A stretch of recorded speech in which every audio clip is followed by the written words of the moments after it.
So, last wine we have here today, the 2019 vintage here of Diego Conterno. And when you say Conterno and you talk about the great Barolo producers of Giacomo Conterno, Yes, or indeed. Aldo Conterno or something like that. Well, this is Diego Conterno, and came from Conterno Fantino. And this is really based around the village of Monforte and the predominantly the crew of Ginestra. And we've all been waiting for the 2019 vintage, and Indeed. we're so glad they've actually arrived now after some challenging 17 and 18s, which I still had some really great wines from, but the 19s, beautiful, fresh, floral, elegant. Structure. Yeah, and with the name like Conterno, and from the pedigree of vineyards like Ginestra, and all around the area, the village of Monforte, this should really excite. Look at that color. That is So pale. lovely. I love it when Barolos are this pale. And they don't have to have deep oaky color concentration or dark color concentration in order to No. showcase And what they're deliver looking for. all the goods.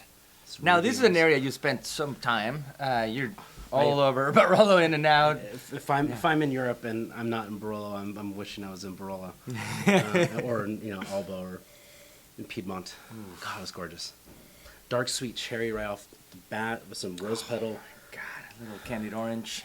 There is definitely some sweet orange, some backdrop of some tobacco notes as well, but still really primary here up front. Very elegant on the nose.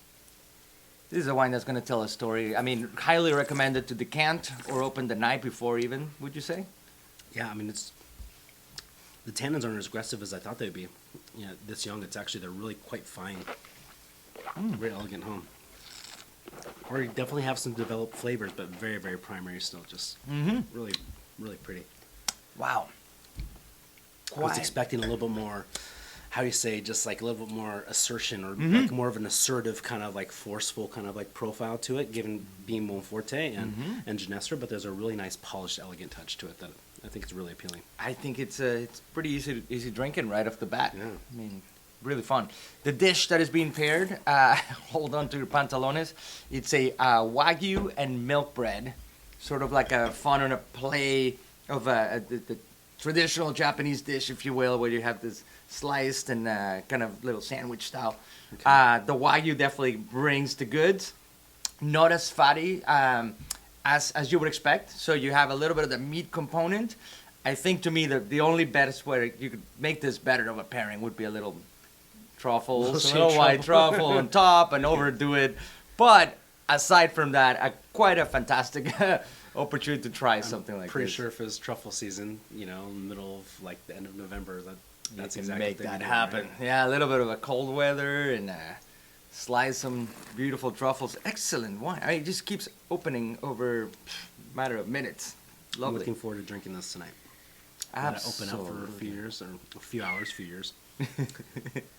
Will feel like a few years if you can hold that long. 19, Diego Conterno. Delicious.